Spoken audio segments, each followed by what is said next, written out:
ಸ್ನೇಹಿತರೆ, ಗೌರಿ ಕಲ್ಯಾಣ ಧಾರಾವಾಹಿಯ ಮುಂದಿನ ಸಂಚಿಕೆಯಲ್ಲಿ ನೋಡುವುದಾದರೆ ಇನ್ನ ಗೌರಿ ಹಾಲಲ್ಲಿ ಅವಳ ಪಾಡಿಗೆ ಅವಳು ಕೆಲಸ ಮಾಡ್ಕೊಡ್ತಾ ಇರ್ತಾಳೆ. ಅಷ್ಟೊತ್ತಿಗೆ ಇನ್ನ ಆ ಕಡೆಯಿಂದ ಕೊರಿಯರ್ ಒಂದು ಬಂದಿರುತ್ತೆ. ಸೀದಾ ಇನ್ನ ತೆಗ್ದಿ ನೋಡೋದಿಕ್ ಹೋಗ್ತಾಳೆ. ಇದೇನು ಯಾರೋ ಕೊರಿಯರ್ ಕಳ್ಸಿದಾರಲ್ಲ, ಅದು ಶ್ಯಾಮ್ ಹೆಸರ ಮೇಲೆ ಯಾರಿರ್ಬೋದು?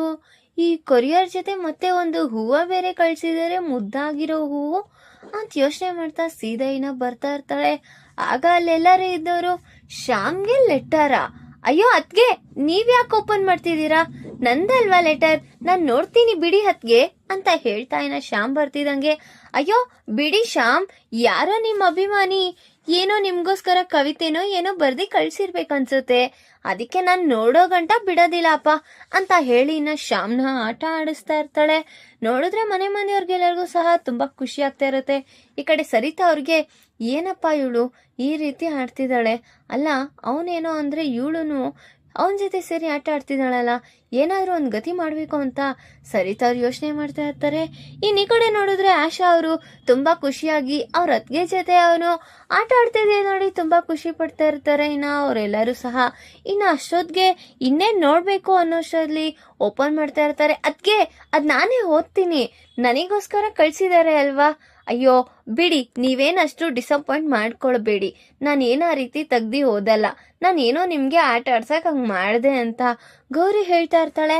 ಆಗ ಯಾರ್ ಕವಿಯವರೇ, ನಿಮಗೋಸ್ಕರ ಕವಿತೆ ಏನಾದ್ರು ಬರ್ದಿ ಕಳ್ಸಿದಾರಾ, ಯಾರದು ಅಂತ ಕೇಳ್ತಾ ಇದ್ದಂಗೆ, ನಾನು ಓದ್ಬಿಟ್ಟು ಆಮೇಲೆ ಹೇಳ್ತೀನಿ ಅಂತ ಹೇಳಿ ಇನ್ನ ಆ ಲೆಟರ್ನ ಈಸ್ಕೊಂಡು ಹೊರಟಿರ್ತಾನೆ ಶ್ಯಾಮ್.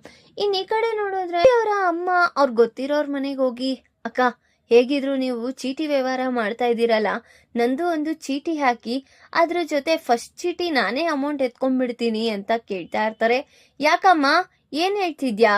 ಅಲ್ಲ ನಾನೇನೋ ನೀನು ಚೀಟಿ ಹಾಕ್ತೀಯ ಅಂದಿದ್ಕೆ ಏನೋ ಭರವಸೆ ಅನ್ಕೊಂಡೆ, ನೀನ್ ನೋಡಿದ್ರೆ ಫಸ್ಟ್ ಚೀಟಿನೇ ಹಾಕೊಂಡ್ ಕಾಸು ಎತ್ಕೊಬಿಟ್ರೆ ಇನ್ ತಿಂಗಳ ಪೂರ್ತಿ ನಿಮ್ಮನೆಯಿಂದಾನೇ ಸುತ್ಕೊಂಡಿರಕ್ಕಾಗುತ್ತಾ?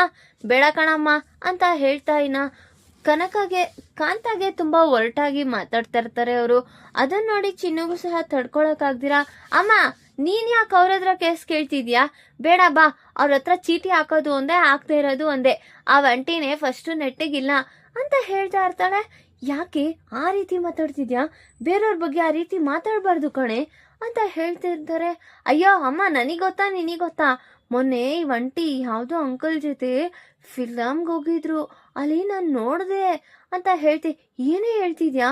ಹೌದು ಅಮ್ಮ, ಸುಮ್ನೆ ಬೇಡ ಬಾ, ಇವ್ರ ಹತ್ರ ಈಸ್ಕೊಂಡು ನಮ್ಮ ಹೆಸರನ್ನೆಲ್ಲ ಕಳಿಸ್ಕೊಳಕ್ಕಿಂತ ಸುಮ್ನೆ ಹೋಗಿ ಏನೋ ಒಂದು ವ್ಯವಸ್ಥೆ ಮಾಡ್ಕೊಳ್ಳೋಣ ಅಂತ ಹೇಳಿ ಚಿನ್ನು ಅಲ್ಲಿಂದ ಕರ್ಕೊಂಡು ಹೊರಟಿರ್ತಾಳೆ. ಧಾರಾವಾಹಿಯ ಪ್ರತಿಯೊಂದು ಸಂಚಿಕೆ ಬಗ್ಗೆ ನೋಡಬೇಕಾದರೆ ನಮ್ಮ ಜ್ಯೋತಿರ್ಭವ ಚಾನಲ್ ಈಗ ಸಬ್ಸ್ಕ್ರೈಬ್ ಮಾಡ್ಕೊಳ್ಳಿ, ಹಾಗೆ ಪಕ್ಕದಲ್ಲಿರುವ ಬೆಲ್ ಬಟನ್ ಅನ್ನು ಪ್ರೆಸ್ ಮಾಡಿ ಅದರಲ್ಲಿ ಆಲ್ ಆಪ್ಷನ್ ಸೆಲೆಕ್ಟ್ ಮಾಡ್ಕೊಳ್ಳಿ. ಇದರಿಂದ ನಾವು ರಿಲೀಸ್ ಮಾಡುವಂತಹ ಸಂಚಿಕೆ ಅಪ್ಡೇಟ್ ನೋಟಿಫಿಕೇಶನ್ ಕಡೆ ನೋಡಿದ್ರೆ ಶ್ಯಾಮ್ ಬಂದಿರೋ ಲೆಟರ್ನ ತೆಗ್ದಿ ಓದೋಣ ಅಂತ ಓದೋ ಹೊಲಕ್ಕೆ ಕುತ್ಕೋತಾ ಇರ್ತಾನೆ. ಇನ್ನು ಅಷ್ಟೊತ್ತಿಗೆ ಹೊಸ ಪರಿಚಯ, ಶ್ಯಾಮ್ಗೆ ಇಷ್ಟವಾಗಿರೋ ಒಬ್ಳು ಕವಿತೆಗಾರಳು ಅವನಿಗೋಸ್ಕರ ಕವಿತೆನ ರಚನೆ ಮಾಡಿ ಕಳ್ಸಿರ್ತಾಳೆ. ಅದನ್ನ ನೋಡಿ ಇದ್ಯಾರು, ನನಗ್ ಗೊತ್ತಿರೋರ್ ತರಾನೇ ಅನ್ನಿಸ್ತಿದ್ಯಲ್ಲ, ಯಾರಿರ್ಬೋದು ಅಂತ ಶ್ಯಾಮ್ ಸಹ ಯೋಚನೆ ಮಾಡ್ತಾ ಅವರು ಬರ್ದಿರೋ ಕವಿತೆಗಳನ್ನ ಓದಿ, ಹಾ ಏನ್ ಸಖತ್ತಾಗಿ ಸಾಲ್ಗಳನ್ನ ಬರ್ದಿದ್ದಾರೆ, ನನಗಂತೂ ತುಂಬಾನೇ ಖುಷಿ ಆಗ್ತಿದೆ. ಅದಲ್ದಿರ ಈ ಹೂವು ಬೇರೆ ಕಳ್ಸಿದ್ದಾರೆ ಅಂದ್ರೆ ಏನಿರ್ಬೋದು, ಯಾರು ಇವರು, ನನಗೇನಾದ್ರೂ ತುಂಬಾ ಪರಿಚಿತ್ರನಾ ಅಥವಾ ಏನು ಅಂತ ಗೊತ್ತಾಗ್ತಾ ಇಲ್ವಲ್ಲ ಅಂತ ಯೋಚನೆ ಮಾಡ್ತಾ ಅವನು ಸಹ ಕೂತಿರ್ತಾನೆ. ಇನ್ ಈ ಕಡೆ ನೋಡಿದ್ರೆ ಮೋನಿಕಾಗೆ ಇರುತ್ತೆ ಮೆನ್ಸಸ್ ಪ್ರಾಬ್ಲಮ್ ಇಂದ, ಅವಳಿಗೆ ತುಂಬಾ ಹೊಟ್ಟೆ ನೋವಿರೋದ್ರಿಂದ ಅವಳು ಹೊಟ್ಟೆ ನೋವು ಟ್ಯಾಬ್ಲೆಟ್ ನ ಬುಕ್ ಮಾಡ್ಕೊಂಡಿರ್ತಾಳೆ. ಅಷ್ಟೊತ್ತಿಗೆ ಇನ್ನ ಆ ಕಡೆಯಿಂದ ಪಾರ್ಸೆಲ್ ಸಹ ಬರುತ್ತೆ. ಅದನ್ನ ನೋಡಿ ಚಂಚಲ, ಏನು ಇವಳೇನ್ ಬುಕ್ ಮಾಡಿದಾಳೆ ಅಂತ ಯೋಚನೆ ಮಾಡ್ತಾ ನಿಂತಿರ್ತಾಳೆ. ಸೀದಾ ಇನ್ನ ಮೋನಿಕಾ ಆ ಟ್ಯಾಬ್ಲೆಟ್ ನ ಈಸ್ಕೊಂಡು ಇನ್ನೇನು ಅವಳು ರೂಮ್ ಹೋಗಿ ತಗೊಂಡು ನುಂಗ್ತಾ ಇರ್ತಾಳೆ.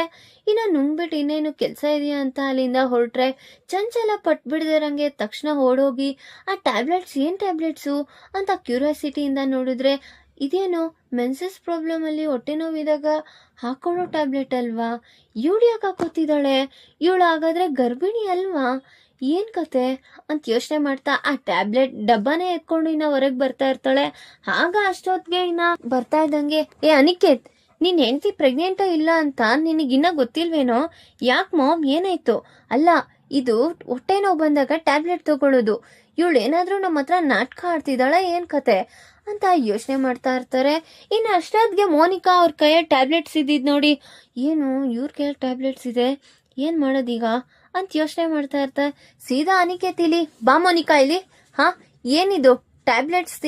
ಇದೇನ್ ಟ್ಯಾಬ್ಲೆಟ್ಸು? ನೀನ್ ಯಾಕೆ ಹಾಕೊಳ್ತಾ ಇದ್ಯಾ? ಅಷ್ಟಕ್ಕೂ ನೀನು ಪ್ರೆಗ್ನೆಂಟ್ ಅಲ್ವಾ? ನೀನ್ ಪ್ರೆಗ್ನೆಂಟ್ ಆಗಿದ್ಯಾ ಇಲ್ವೋ ಅಂತ ಕೇಳ್ತಾ ಇದ್ರೆ, ಅಯ್ಯೋ ನೀನ್ ಯಾಕೆ ಆ ರೀತಿ ಕೇಳ್ತಾ ಇದ್ಯಾ ಅನಿಕೇತ್? ನಿನ್ಗೇನಾಯ್ತು? ಅಲ್ಲ ಮತ್ ಈ ಟ್ಯಾಬ್ಲೆಟ್ಸ್ ನ ಏನ್ ತರ್ಸ್ಕೊಂಡಿದ್ಯಾ ಅಂತ ಕೇಳ್ತಾ ಇರ್ತಾರೆ. ಈಗ ಚಂಚಲಾಗೆ ಮತ್ತೆ ಅನಿಕೇತ್ಗೆ ಇಬ್ರಿಗೂ ಸಹ ಮೋನಿಕಾ ರೆಡ್ ಹ್ಯಾಂಡೆಡ್ ಆಗಿ ಹಿಡ್ದಿದ್ದಾರೆ. ಈಗ ಆ ಮೆನ್ಸಸ್ ಟ್ಯಾಬ್ಲೆಟ್ ಇಂದ ಅವಳು ಪ್ರೆಗ್ನೆಂಟ್ ಅಲ್ಲ ಅನ್ನೋ ವಿಚಾರ ಮನೆ ಮಂದಿಯವ್ರಿಗೆಲ್ಲರಿಗೂ ಸಹ ತಿಳಿಯುತ್ತಾ ಮತ್ತೆ ಇದರಿಂದ ಏನಾದ್ರೂ ಗೌರಿಗೆ ಅನಾಹುತ ನಡೆಯುತ್ತಾ ನನ್ನ ಮುಂದಿನ ಬಗ್ಗೆ ತಿಳಿಸ್ಕೊಡ್ತೀನಿ. ಈ ವಿಡಿಯೋ ಲೈಕ್ ಮಾಡಿ, ನಿಮ್ಮ ಫ್ರೆಂಡ್ಸ್ ಆಗಿ ನಿಮ್ಮ ಶೇರ್ ಮಾಡಿ ಅಂಡ್ ಕಮೆಂಟ್ ಮಾಡಿ. Thanks for watching.